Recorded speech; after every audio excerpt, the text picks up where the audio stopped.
The McClellan Foundation on Tuesday sponsored a lunch at Feed Company on West Main Street. I think it is. And it was an event regarding the generous church, how it is that the church and Christian people might work toward being more generous, not just with their money, but with their time and their energy. It was a discussion by men who had worked on this question about the lack of giving within Christianity, the lack of tithing, the lack of giving of self, giving of funds to Christian work and to the church itself. And they devised over time in a church in Kansas City, in Olathe Church. They devised a Olathe Bible Church. The pastor there is Mike Bickley. A way of understanding the problem and trying to address it scripturally. And what was done yesterday over lunch was a pitch for at least 15 churches to take part in what I would say is kind of a continuing experiment. It would be the third city that this organization, a nonprofit charity, has come to, and in that time, the minimum number of churches I think that's being sought is 15. That there will be a payment by each church to have this program brought in, studied, and consultations given as to how the scriptures really teach generosity and charity, and how local churches can have a greater life and a greater deployment of themselves as individuals and as families, as members of a particular body, and how those bodies through the diaconate and also through the members can create capital, create wealth in the giving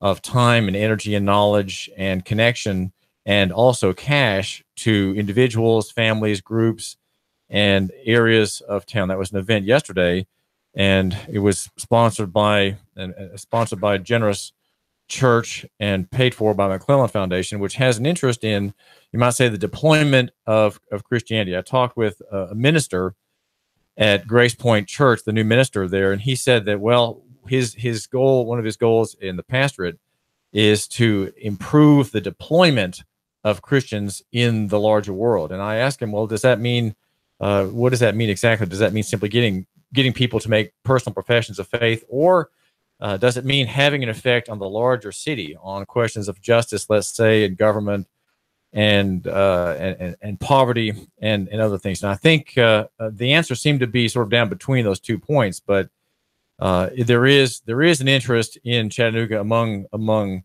clergy and among devout Christians of having there be more grace in society, and that's what giving is. Of course, giving is gracious giving. It's not investment capital, it's giving capital, which has an effect for the gospel, an effect for God directly, but also a benefit for individual men and women. And that is something that you, my listener, who maybe doesn't go to church, could see an advantage in, right? See an advantage in there being more of this kind of forward-thinking grace in society. Grace, again, is the extending of wealth, not in anticipation of a direct capital return in the way of measurable dollars, but a return to a larger effect, a larger concept that would be Christendom as a whole. The idea, of course, of Christian civilization, where justice reigns, where poverty is minimal, where crime is minimal, and the law of God, the Ten Commandments, you could say, is written on the hearts of more people and more deeply lived out among more people, right? That's when you have that happening, you have effectively Christendom, Christian civilization. I know the idea of Christendom is largely gone, especially in the American church. There's an interest really in the individual alone, not the larger sense of society. And that larger sense has always been called Christendom. That is to say, Christian civilization, built as it was by the church, with a great receding in the 12, 13, 1400s, and then the Reformation in the 1500s, bringing back the lost doctrines and creating, as it were, the Industrial Revolution and even the democratic age in the Reformation.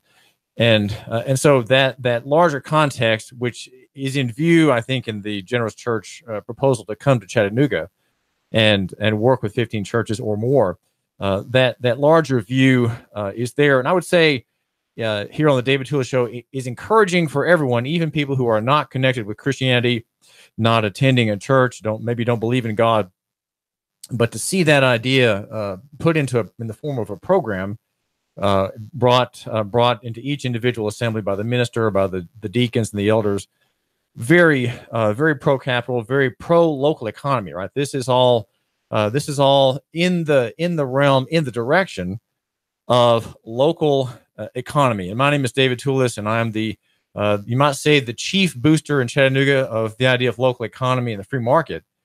And in the idea of local economy and free market, there is greatly the extension of grace and the right use, and even, let's say, the limited use of threat and force. Now we have here in the Chattanooga area, we have Eric Watson, the sheriff of Bradley County, and there's reason to think today that Eric Watson's deputies are really not operating as much in the grace principle as he would like them to. He is apparently a Christian man and a devout believer, and yet his jail is miserable, and his deputies are men marked by the worst gutter talk that can be imagined. In fact, I can't repeat here on the radio, as we are subject to FCC rules on speechways. I can't repeat some of the things that Valdacia Whaley heard in her arrest on April 8th. She was arrested with 3 young men who are her relatives. They're part of the story of Jamichael Parks, whose ordeal you've already perhaps read about at yournews.com. We are brought to you by yournews.com, and if you go there, you can see his affidavit, which I post as an essay, which is I think a 28 facts of his arrest and a 45-minute detention. It is an arrest. When you're detained, you are under arrest. And it is important to note in Tennessee that you need to be Mirandized. In Chattanooga, particularly the ethics rules of the Chattanooga Police Department require that you be Mirandized. And those rules advise the officer to Mirandize the person at the very beginning of an arrest. Now, the question, of course, in the mind of the officer is this person being arrested? And if you are not free to leave, the rule is you are under arrest. And so that is always the question to ask, to know for yourself when you should stop flapping your gums. And the sooner you stop the flapping, the better. And ask the question, am I free to leave? And if you're not free, then you know you are under arrest, and you should say nothing and give nothing, make no admissions, make no statements, give nothing. Because after all, if you're under arrest, it is because there's a warrant out for you. And that officer has to have that warrant, or he has to have actually seen you commit a crime. And if he hasn't done either of those, then all you're doing in conversation with him is feeding him the material that he needs to create an ostensible or defensible probable cause. This is David Tulis, and the arrest of Valdacia Whaley and her friends and relatives that Sunday afternoon are, I'd say, sad because of their routineness. It is a highly routine event that she was.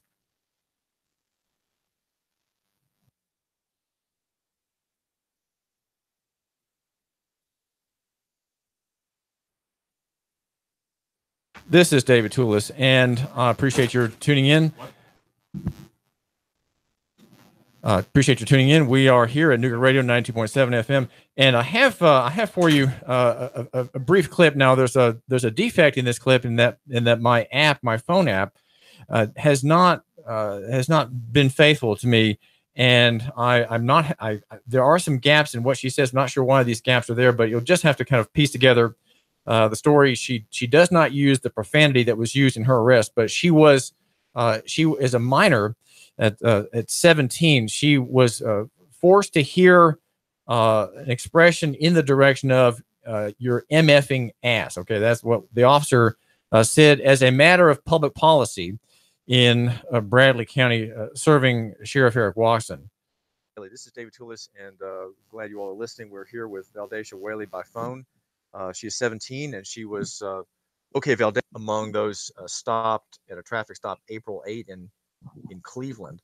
Valdacia, welcome to the program. Tell my listener a little bit about yourself. Well, actually, tell first of all what happened at the arrest of you and your relatives. Well, on that Saturday, and we went to the O'Reilly store right about marijuana. My cousin's like, "Yeah, I have a headlight, something like that." Best friend, we was in the car and we seen her on the phone, but we wasn't. So when we left, O'Reilly was popping the car. Was like looked like he was going to pass us, but he was already turning around. Well, just back up for a second. Hold on, just back up for a second. This is David Toulis. We're talking with Valdacia Whaley. In the store, was that officer, that sheriff's deputy, was she in uniform or was she? Sir, she was in uniform. And if you could speak into the, and what did she say again? I didn't quite catch that, Aisha. What'd you say, sir? When in the store, I didn't quite catch what you said that this officer said. Necessarily, she didn't say it to me, cousin. He told us when he got back she wasn't worried about it because she had a headlight. We left O'Reilly's, and when we pulled over, my cousin Trey out the car, him around a little bit, and then after that, they told me to leave my purse in the car and everything. Wrong area, hard. There's something in there when there's. She was. Okay, here she's being. I'm sorry, the tape, if you will, skipped. She's being searched aggressively in her groin area by a female deputy, and this is in public. This is at a gas station, the Harry Sitco in Cleveland, and this young girl, 17 years old, a high school student, is being aggressively patted down, and her groin is being tapped with some fierceness. I'm sorry, it's not quite coming through here. Your privates, is that what you're saying? Sir, and this was in public. This is in public, of course, right? Yes, cars in public. Like, yes, sir, on the main road. I was hard, kept trying to something in there. I kept trying to say I have. She's pushing hard, and the deputy's pushing hard at her groin area, insisting that something is in there. Had it on me when I did it. It's like, who threw it on you? Who threw it on you? And the deputy keeps asking, who threw it on you? Who threw it on you? In other words, the officials are insisting that there's contraband, perhaps marijuana, among these three people in the car.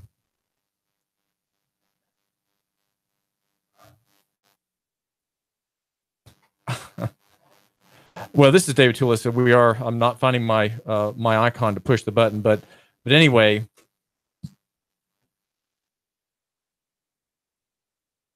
Gone.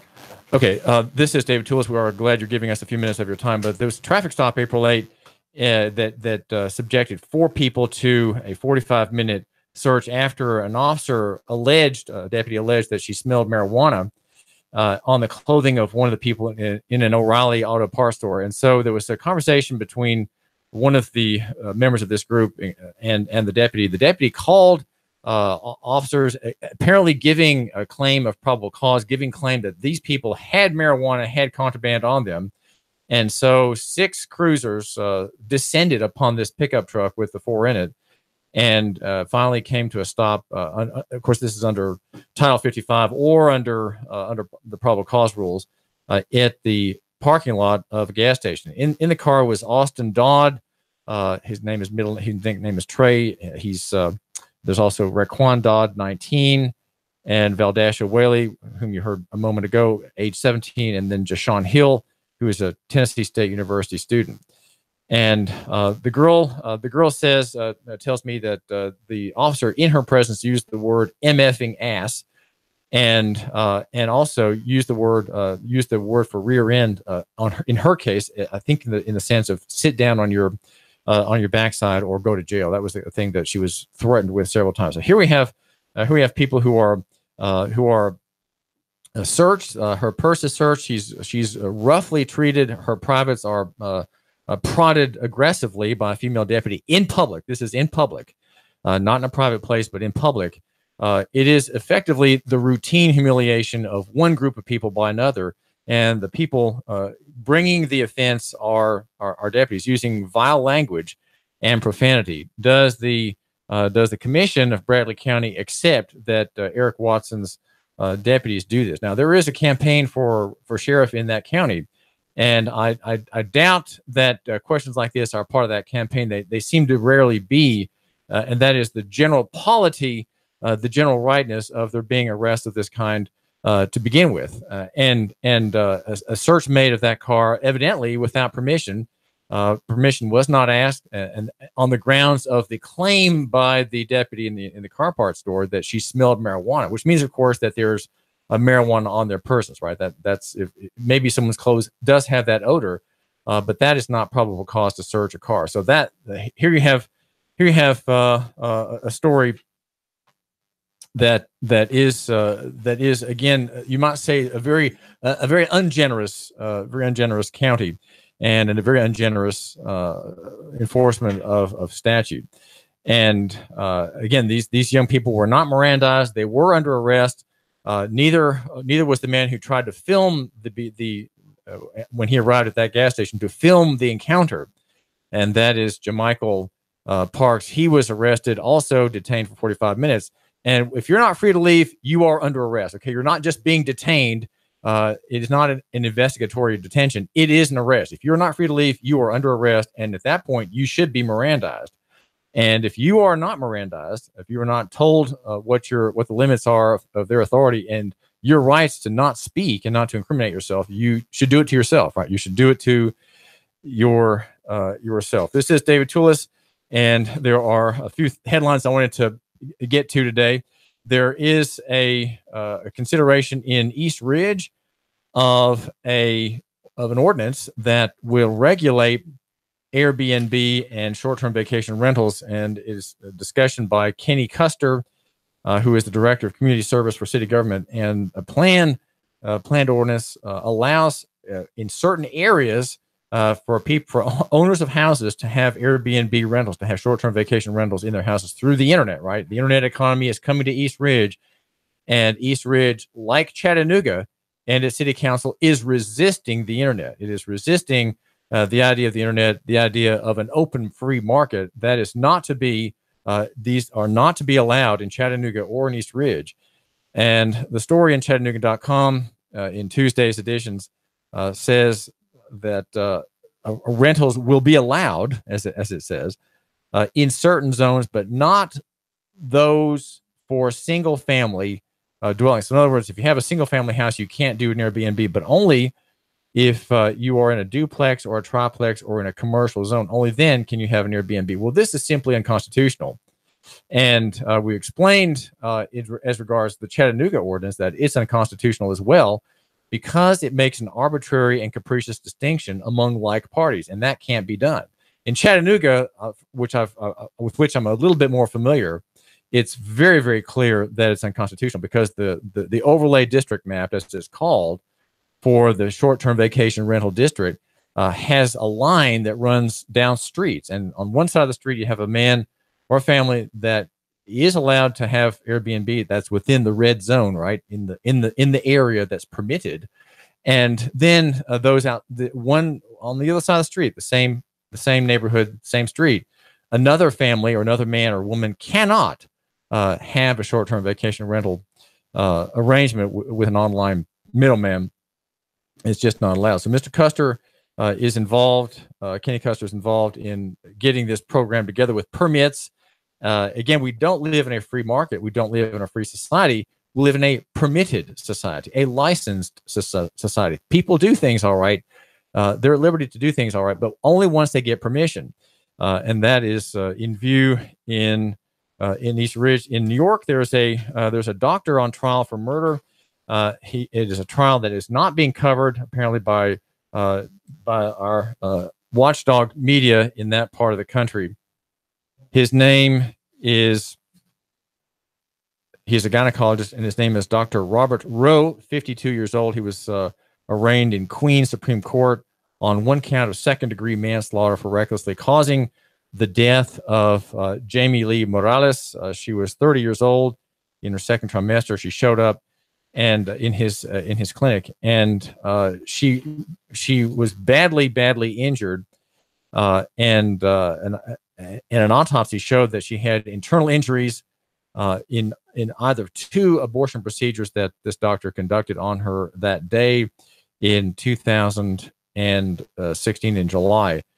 She had a lacerated cervix, punctured uterus, and he had sliced her uterine artery. Any one of those injuries would cause heavy bleeding but all of them together, they proved catastrophic. Had Roe not released Morales in her unstable condition to her sister, and instead called an ambulance, according to LifeSite News' report written by Operation Rescue, she might be alive today, and Roe would only be facing the possibility of a malpractice suit. This is David Tulis.